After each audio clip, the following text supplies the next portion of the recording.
Welcome to the Echelon AI podcast, the show where we explore the future of insurance as it's transformed by AI and share practical strategies to help businesses and professionals thrive.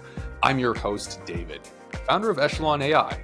At Echelon, we help insurance sector businesses scale using the latest technologies to seize a competitive advantage and leap ahead in this fast-paced world.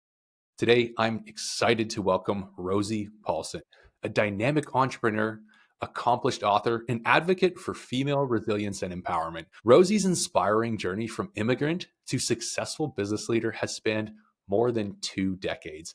She is the founder of S&R Services and Rosie Paulson Enterprises, as well as author of the republished book Nyeke. Her story is a testament to the power of perseverance and staying true to your purpose. Welcome to the show, Rosie. Thank you. Hello, everybody. Probably, hola, hola.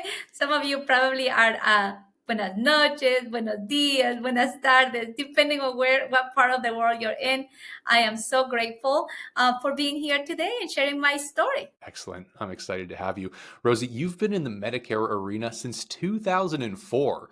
You founded S&R Services in 2009. What inspired you to focus specifically on helping people with Medicare decisions? It's funny because it was actually something that I wasn't planning to do. At that time, I was changing careers. So I used to work in a call center for American Express, which was the part of the business that created business for business travel. I did that for about 10 years, and there was a change of careers. And I honestly did not know what I wanted to do. But I remember at that time, I was very early on my relationship with the Lord, and I just had found this power that you have, that if you pray, things can come your way as long as you align with what God has for you. And I remember praying for 4 things, which it was, God, please, I want to be able to help people. Share your story of how you saved my life. Speak Spanish, because at that time it's not like it is now where people were speaking a lot of Spanish, and I was actually, Spanish is my first language, and I was forgetting that.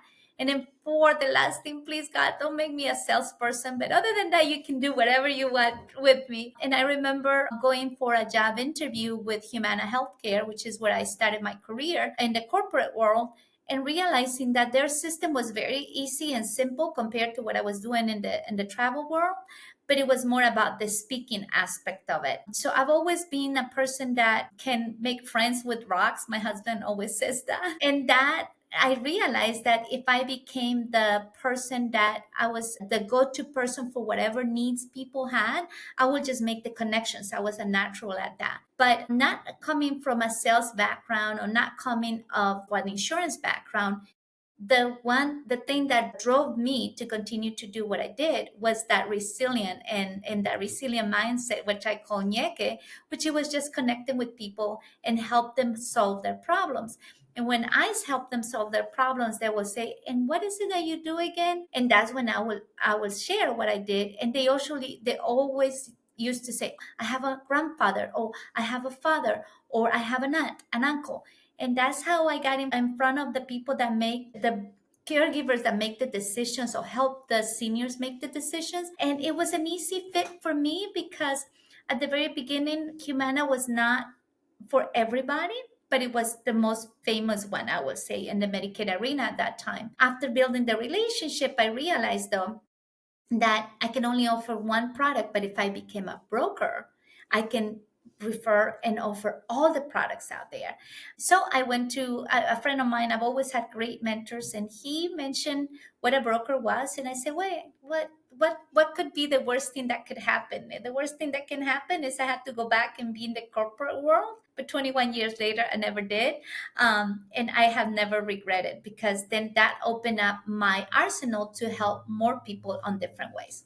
And that's really what took me in there. And I mentioned to you that I consider myself an advocate in this industry. So eventually, I will also like to serve at a capacity of a public policy or an elected official to my constituents, because I believe that's the ultimate servant heart, to serve others and help them accomplish what they need to accomplish. That's incredible. Very inspiring as well. Now, something you said there that, as I understand it, is truly the cornerstone of what you do, leading with a servant's heart. How has this approach really shaped your business model? And, how is it that you came to this understanding that this is how you wanted to lead?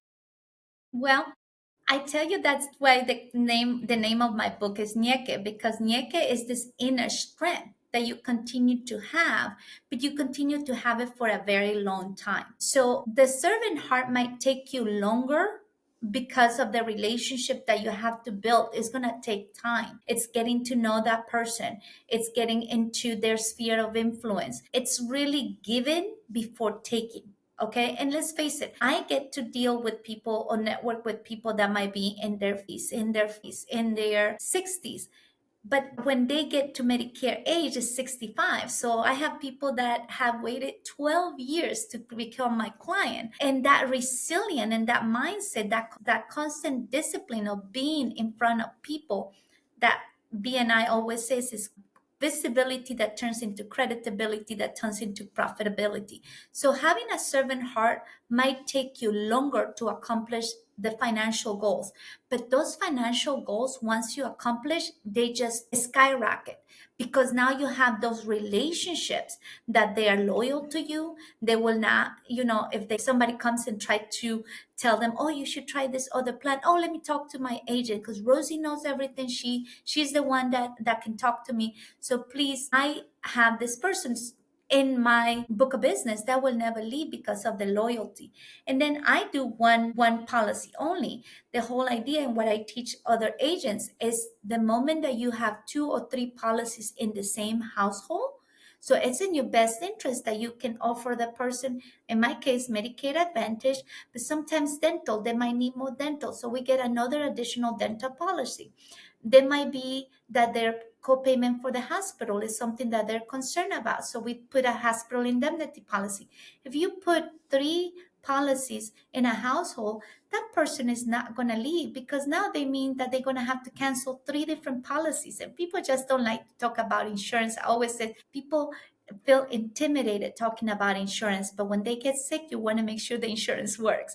So that's what I am continue to be in business, because if people will not be scared and confused, then they will not need me. But they're always going to be intimidated for what insurance is, and we're here to just help them with that transition. That's a fantastic approach to it. Rosie, you've built some incredible relationships. You've got a very strong business. Heck, you've got people waiting years just to come work with you once they're eligible for Medicare. Now, you've been recognized as one of the top 50 most influential leaders in Florida. What challenges have you faced as a Hispanic woman establishing yourself in the insurance industry to get to this point where you are now? And I think it doesn't have to do with being Hispanic or being woman, but actually it has to do of being what I call an immigrant or an international investor here in the United States. Because in our countries, the way we do business there are different from the way we do business in America. And I think even though America, we have the American dream that we all dream about, and immigrants travel and move and migrate here to live, there's not a playbook where it can tell you this is the way you do business in America. And I think that is where the challenge happened, because everything that I have learned has been knocking on doors, knocking on their own doors, making the mistakes, Mm. taking longer, maybe taking a detour that then took me to the right path and things like that. But that's where my heart is now understanding which way we have to do it and how we have to deal doing business in America, and perhaps find a playbook. And part of that, that's what I wrote the book, is to let you know of the people that come here, your mindset has to change first. And then the mindset develops that discipline, Mm. that develops the habit that will let you overcome whatever thing that you think, I'm not going to ask for help because they're probably going to think that I'm not capable of doing it. It's not that. You were not born in this country, so things are done different. So there's always reasons to ask a question.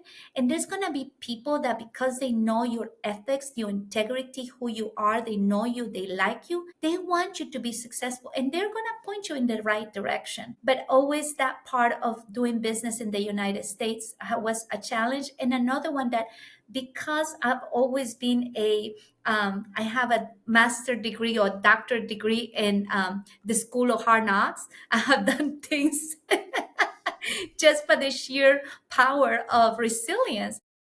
I realized that for 17 18 years I was working on tactics without a strategy. So I was working things backwards. The moment I put the strategy, use the same tactics but with that clear strategy, my business increased about 600%, 600% on the first quarter from one year to another year. So that's what clarity gives you. I didn't change anything else. I did the same tactics, but now I had a clear strategy, and that's what helped me. I believe people that we have the resilience to start something, we lack on some other skills that people acquire while they go to school, right? But when you surround yourself with people that they are as driven as you are, you can learn from them too. So not everything is in the school that you go to, but it can be the school of hard knocks where you find it outside the school. Incredible. Incredible. And I must prepare a statement that made me see, or a question that made me seem very ignorant earlier, because I can't agree with you more. It doesn't matter if you're a man or a woman. It doesn't matter if you're Hispanic or if you're Indian or where you are. But for someone such as yourself to come to a new country and to find a place in an industry that's dominated by people who don't look or sound like you, to get to where you are and have built such a strong company with such strong values, it's truly incredible. And that inner resilience you have is truly a testament that shows really what the outcome can be if you don't give up and you go through that school, at the school of hard knocks, at which, of course, you have years of tenure, we could say. Now, Rosie, you've come very far, right? You have an incredible agency. And as I understand it, you have some pretty passionate goals coming your way as well. Can you tell us a little bit more about what it is you're working towards now? Yeah, and I think, David, this goes with what your show is all about. But I'm going to be one of the first person to tell you that to try something new, it has always been scary for me. But the courage doesn't mean that you have a lack of fear. Courage means that whatever is at the end result of what you're looking for is more value than that fear that you have. So technology has always been intimidated, although I do consider myself dangerous with technology. It is that part where I maybe sometimes doubt myself or think about it. But AI is one of those things that we all talking about right now, especially I just came from Vegas where we attended Medicarians 2025. And one of the key takeaways was that people at the end do want the relationship face to face when it comes to enrolling a Medicare plan, either be supplemental, Part D, or Medicare Advantage. They want the relationship with the person. However, everything else can be automated by AI. And the only agencies or people servicing our community or our industry are going to succeed and stay in business is if they are assimilating or they are adopting. That's the word I was looking for, adopting AI. And yes, that's where I am right now. I'm actually hiring a company in Ecuador, which it has nothing to do that I'm Ecuadorian, but I feel so blessed that I get to work with somebody originally from where I'm from, where they are going to take everything that I have created and make it into the AI system. So they will be reaching out. So it will be kind of like a Rosie and steroids going after those people that I have now a relationship with, but it has an end goal that is that strategy that will produce more sales or more opportunities to talk to people and help people because they are automated instead of Mhm. me having to do it manually. It is Rosie, my coach calls it Rosie 2.0, Mhm. I which love I that. think is funny. But yeah, I'm not saying that I'm not scared and I'm not, excited about it, but it is a challenge that I have overcome. And hey, I know that this is the time to do it, and I'm all forward now, ready to do it. Yeah, that's exciting. Absolutely exciting. I love the way that you're thinking about AI, and I love the way that you're approaching it as well. It's not always something that should replace people, right? But it can amplify what it is you're already doing so you can reach more and help more people. Rosie, you mentioned something very intriguing earlier, and it just came up again. Strategies, not tactics. Can you tell the audience a little bit more about where you started and what sort of tactics you were using that you thought were going to help, and the shift in understanding and mindset that you had to strategies over tactics and how it is you're applying that now. Yeah. So, for example, I think the first investment that I did, which was a very hard investment, oh, not hard, but very high investment, was my website. People were saying, Rosie, you have to have a website. You have to have a website. Well, the website cost me about, I don't know, at that time, 12 grand for all the things that they did. Of course, they did also the branding and the colors, and everything had a question and the reason and stuff like that. But I think if I would have known what I know now, instead of spending those $12,000, I could have just have a landing page, because all I wanted to do was people to call me at that time. That's all. I can Mm, create a landing page with a great message and people will call me. The other pretty stuff of the website were there for aesthetic um, look, but it was not generating the people calling me, for example, right? So all I needed was one page for that, right? But somebody said that you have to have a website. So that was the first investment that I did. Then the second investment, I remember that I needed an office. I thought I needed an office. Nowadays, we don't need an office, but I figured, mhm, hey, people want to come and sit down with somebody at their office. So let me spend the money at the office. So thank God I sublet. I did not buy a whole building, or I did not lease a whole building at that time. But really, I mean, I was only like 6 months into the business. I could still do. I had two offices that I had to close, because at the end of the day, people actually want to meet with you at their home. So I realized, well, maybe I did not need an office. So when I talk to tactics, those are tactics. Like the other part too was, for example, writing the book. The book is a tactic because it gives me credibility, right? But now I am clear understanding that the book shares my story of how I start an agency on the Medicare. So I have that niche. So that book is the niche of that Medicare industry. Now with the clear strategy, I know where the book fit. But before I did not have the clear strategy, the book was more to make Rosie happy and say, Rosie is an author, and look, that I got the book, mm, right? But now the book has a purpose that helps me accomplish my goal. And so, for example, my agents, when they come on board, my agency partners, they actually get a book, my autograph book. And the first thing they do is they have to read that book and come back and tell me what was their biggest takeaway.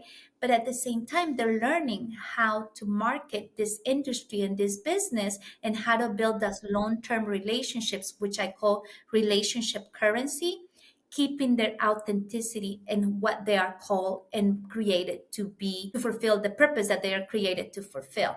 So that's the first thing. Now I realize this is what the book was created, instead of, so those are the stories that I can share. I was doing tactic with no strategy, but now those same tactics with a clear strategy are having a deepened, no, a more efficient effect than before. Was taking, they were getting me to the same place, but it was taking longer. Now it's efficient, getting me to the place that I need to be. I love that. Now, it sounds like initially you were employing these tactics or individual pieces that you thought were going to bring your business value, and they did, but perhaps without a full understanding of the larger scope or how they were going to work together with the bigger picture to really provide you with your end result. But it also sounds like maybe you have a top down approach or a greater scope and understanding of things, and you were actually able to get more strategy out of the initial tactics, such as the book. You found new ways to use it and new areas of value that it can contribute to the overall or the total strategy. I'm curious, Rosie, if anyone else is listening to this and thinking, wow, I'm making a lot of tactical decisions as well instead of strategic decisions. Are there any pieces of advice that you might be able to give individuals in those situations to perhaps develop a strategy, or to recognize what tactics they could bring together to form a strategy of their own?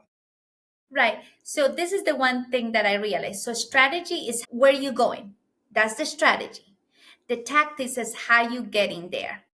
All right. So if I want to go to New York, first I have to first I have to buy the ticket, right? So then I have to get into my car from my house to the airport, go through security, get into the plane, and get to New York. So that is the part of start with where you want to go. What is that you want to accomplish? And that's the clear strategy. Now, your strategy might change because of your age or where you're going. If you start as an entrepreneur, but now you have a company that you have 5 employees, so now you're a medium-sized company or a full small business. So your strategy will change as you grow and you accomplish your goals. Okay, but it's yes where you want to be. And people talk about goals for a 6 months goal, 3 months goal, a year goal, a 5 year goal, a 20-year goal, because that's the other part. Also, a lot of people don't think about the exit strategy, especially when you're an entrepreneur and you're working and you're doing everything yourself. You're thinking, you never think about how you're going to exit this. Now, I tell myself all the time, I have another 15, 20 years of working because I love working, but I don't think I'll ever be able to retire because I love people. I love helping people. So I can see myself 90 years old and is still helping others, empower them and encourage them that they can achieve whatever they set their mind to. So I don't know. Like I said, I don't think I've ever will retire, but would love to continue to help others even at my older age because yeah, I just love what I do. I can tell, yeah. I love the analogy that you used of, flying to New York as tying together tactics as part of a greater strategy. Because if you're only using tactics within business, to use your analogy, if you get in a cab and you don't know where you're going, you're not going to get anywhere. It could be the nicest cab you're ever going to take. It could be a Mercedes-Benz Maybach, but that doesn't matter. You're just going to end up spending money, looking good, and not really getting anything out of it, right? So you've been on this journey, you have a mission, you have great values within your company, you've taken your tactics, you've created a strategy, and you're now in a position where you're starting to use AI to amplify what it is that you can do. But alone, you can only go so far. You can also amplify what you're doing by working with others. And I understand you have a team of 15 right now, but that's not where you want to stop. Can you tell us a little bit more about how you're planning on amplifying your message and what you're doing with your team as well as AI? Yeah, so right now I have a team of 15, but yes, my goal is 25, which since we talked last time, I actually find out that that takes me to a higher level in the agency. So the agency has hierarchies. And yes, people says, "Oh, that's a pyramid." Okay. Insurance in America is a pyramid, but backwards. So you know how the pyramids work where the people at the top make the more money? And in the insurance, the people at the top makes the less money, but you got a lot of people at the bottom producing. So at the end, you still make money because the people at the bottom is the one that get the most excited about producing. And so you just guide them in the right direction and you get to the top to get the less of what they do, but in the volume, right? So, and what I was sharing, so I'm in this level, I would say level 3. And now they can take me to a level 4 if I have 25 agents, and then I have to have the production. So my goal is to get to 25 agents, which that is what I had for 2025. The production is that we are going to change 1,000 people's lives during this year in their Medicare arena. But how I'm going to use AI to be able to recruit the right agents, because I also don't want every single agent to come to the agency. I have a clear vision of raising the next generation of insurance leaders with a servant heart. So I have to be in the Mm. space of servant leaders. Okay. And I have to be targeting them because they are professionals in their industry. For example, one of my agency partners has a big book of business of ACA. But now she's realizing a lot of this ACA, which is Affordable Care Act, are now turning 65. So now she needs to diversify her portfolio to offer Medicare. And she needed a mentor like me that I don't need to teach her anything about insurance. I don't need to teach her about sales. What I need to teach her is the niche of Medicare, and she is thriving because again she has the values, she has the culture, she understands she needs to get up and keep on going and be resilient, and she knows who she is called to be. I don't have to teach her on that, but my job was just to guide her in the Medicare arena. So most of my brokers are professionals that they diversified in the portfolio, But then there's the other ones like my daughter Tabitha, which I'm so proud of her because yesterday she actually got her license and she is so excited. She's only 34 years old. And when she was younger, I asked her to get her license and she goes, "No, mom, I don't want to do what you do, blah, blah, blah." But now she's seen my journey and she's like, "Mom, I will be like crazy if I don't do what you do." So she did, she studied very well. She failed her first time, but she was really close. And then she did not give up. And yesterday she passed her test. And so we have a brand new licensed agent, and she will be part of those 25. So I'm getting to now, I only need 9 more.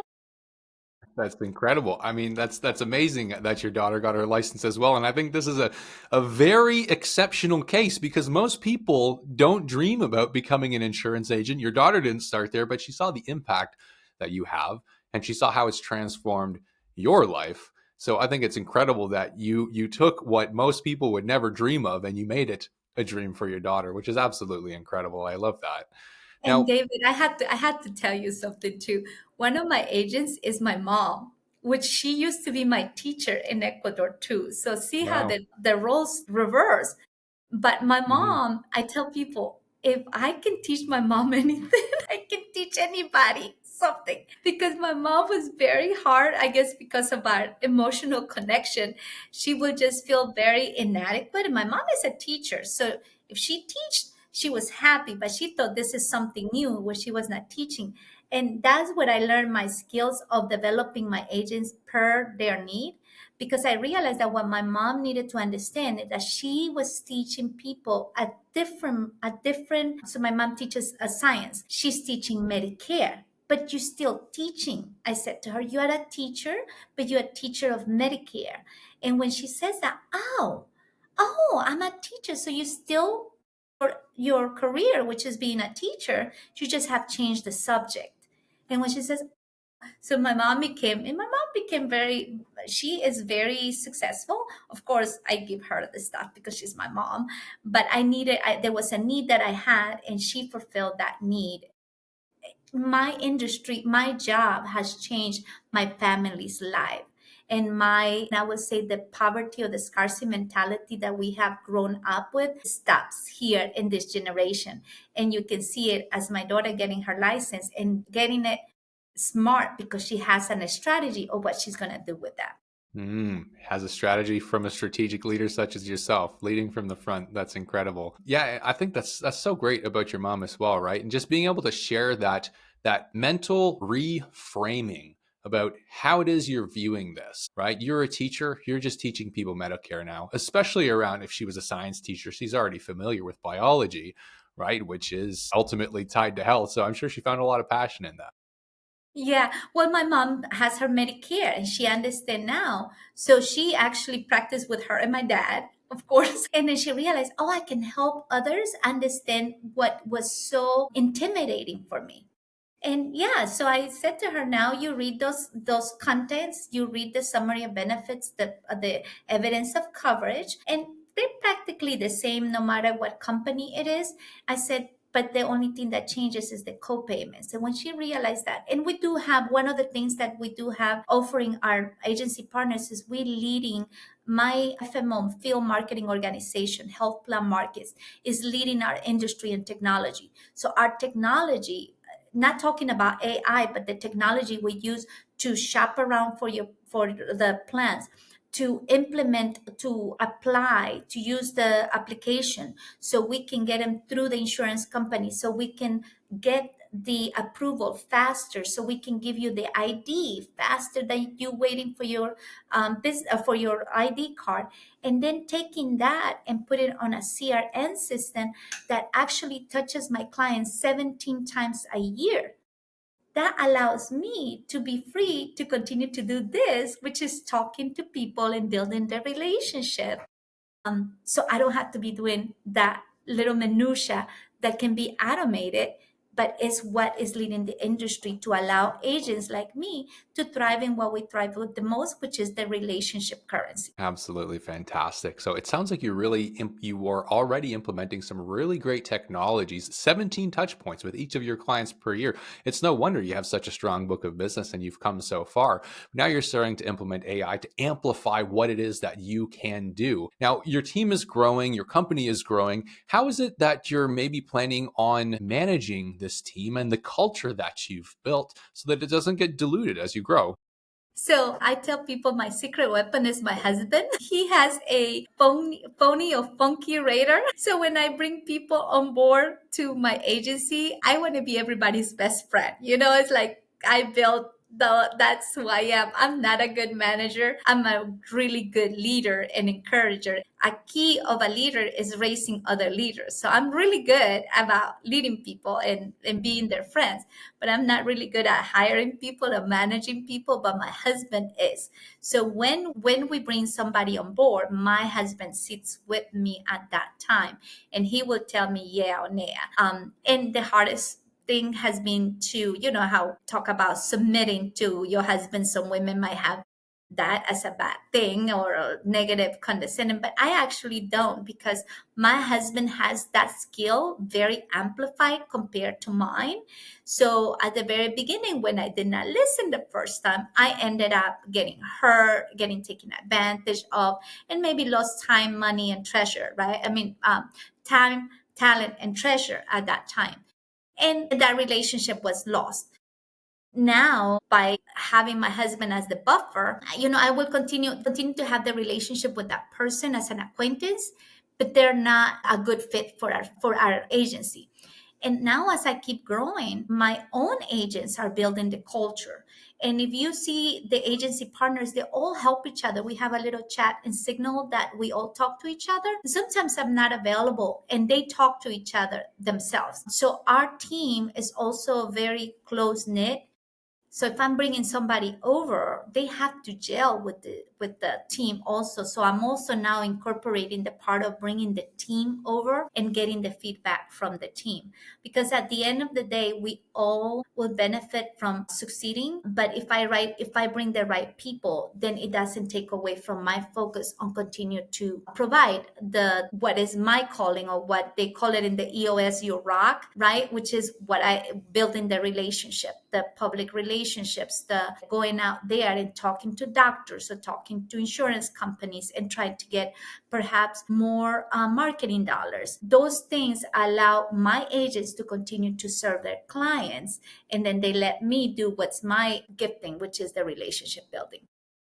That's fantastic. I mean, you have such a great approach overall, even when you mentioned the relationship you have with your husband, right? Of course, you're not submitting to him, but you have a synergistic relationship, which any, marriage, relationship, business partnership really should be, right? Where you can lean into that person for their strengths and you can rely on your own to do what you do best. And it sounds like you're also building a really cohesive team within your organization that can just continue to amplify everything that you're doing.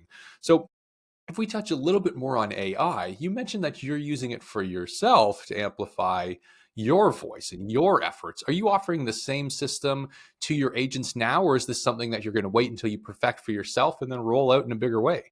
Yeah, I think that's what we're doing right now because it's so new. I don't want to offer something to my age. Although I can tell you, my agents, for what I understand, some of them are they're leaders themselves, right? So some of them are trying their own. They're trying to find this voice in AI and doing their things that works for them. So I wanted to be able to make it work for me before I offer it to them, because for what I understand, if we create the system that is duplicatable, then it's kind of like a copy and paste. And I can offer Mm. that as a value for the agency, but that I can also sell it to other agencies that they're doing the same thing. There's no competition. I don't see anything on competition. It's always collaboration, because your paying tribe is your paying tribe. You just got to amplify your voice so your paying tribe finds you. And my paying tribe is different from somebody else's paying tribe. And it's okay because not everybody is my client. And that's the first rule of understanding in entrepreneurship. Not everyone is your client. You have a niche. And if you focus on that niche, your job will be, or your company will grow faster, but you will not waste as much energy of yourself of feeling depleted or tired at the end of the day because you just feel that somebody just sucked the living life out of you. You will still be tired and stuff, but you will be excited and you will look forward to the next day to do it again. Because, a lot of people says doing the same thing and expecting a different result is madness, but it's also discipline. It's also habit. And the way you look at it, right? If you're very happy to get up the next day and change somebody else's life, but by helping them select the right Medicare choice, you look forward to that. And at the end of the day, you feel accomplished, you feel rejuvenated, and then you just need to take a nap or to go to sleep because you need to energize your body to do it again the next day. Wonderful. Now, you mentioned earlier in the show that, initially around technology and AI, you were hesitant. It wasn't something that you were comfortable with, but now you're at a point where you're testing it extensively, you're using it, you're adopting it, and you recognize that there are still some concerns that you have about it. You want to make sure it works, but you also recognize the amplifying effects and value it can have, not just for what you're doing, but for your whole agency as well. I think there's a lot of people who are still in the same position you were initially, hesitant, resistant. It's not something they want to do. It requires a lot of change. Could you share maybe some advice or some thoughts about, how people can go from that initial consideration stage to the adoption stage now, such as you took, and, so that perhaps they can start experiencing some of the incredible benefits that you're now experiencing from it? Well, and remember how I told you that I had a lot of tactics with no strategy. So the Mm, tactics, I had great friends that were selling these products that were the tactics, right? So I had the friend that did the website. I had the friend that did the book. I had the friend that did all this stuff. But what I needed was a business coach. And that business coach is the one that actually helped me understand my strategy, right? That I was doing more tactics than a strategy, right? He helped me hone into the vision of where I want to be, where I want to arrive to, right? And then how these tactics, which I've been using, fit into that goal and to that end result, right? And he's the one that says, okay, Rosie, because I have this little celebrity status, I will call it in Tampa. Everybody, wherever I go, I have this little thing called Where is Rosie? And they always say, oh my God, I found Rosie, I found Rosie. So the whole idea is people find me at these places. So with him is what I realized Rosie is no longer a celebrity just for the Tampa Bay area, which is where I live. Now we need to amplify Rosie not only to the state of Florida, which is I thought that's the most I was gonna get. Now we're gonna take Rosie to national, which is United States. But now I have amazing opportunity like talking to you, David, which is international now, right? So it's all this thing where all I have done by adopting AI is taking the minutia, the things that I can delegate to somebody else, right? So it can free the time for me to do what I thrive to do, which is building these relationships, having this conversation with you and sharing my tips with others. But having also a coach or the business coach is somebody that can guide me. Because let's face it, every athlete, every successful athlete has a coach that coaches them. That doesn't mean that the coach can run faster than the athlete if the athlete is a runner, right? But he has the tactics, the knowledge, the experience on how to get you to run faster. And that's what a business coach is all about. It's always, you don't only have to have one coach. Some people have 3, 4 coaches because you might have a life coach. You might have, the person that helps you with your fitness coach. To me, is the business coach. People have coaches for the things that they matter the most to them. Okay. mm, But nowadays, people pay for that knowledge. So instead of you having to go to college for 8 years to get your master, you have somebody that has done it, or they have a master degree, but now they teach it to you. And if you have a really good coach, they will teach it to you, but show you how your uniqueness can be used using those skills. So you can, again, attract the tribe that is looking for you. Because that's all it is in business, is you want to show up authentically with a lot of integrity, not looking, but making yourself available so the people that they're looking for you find you.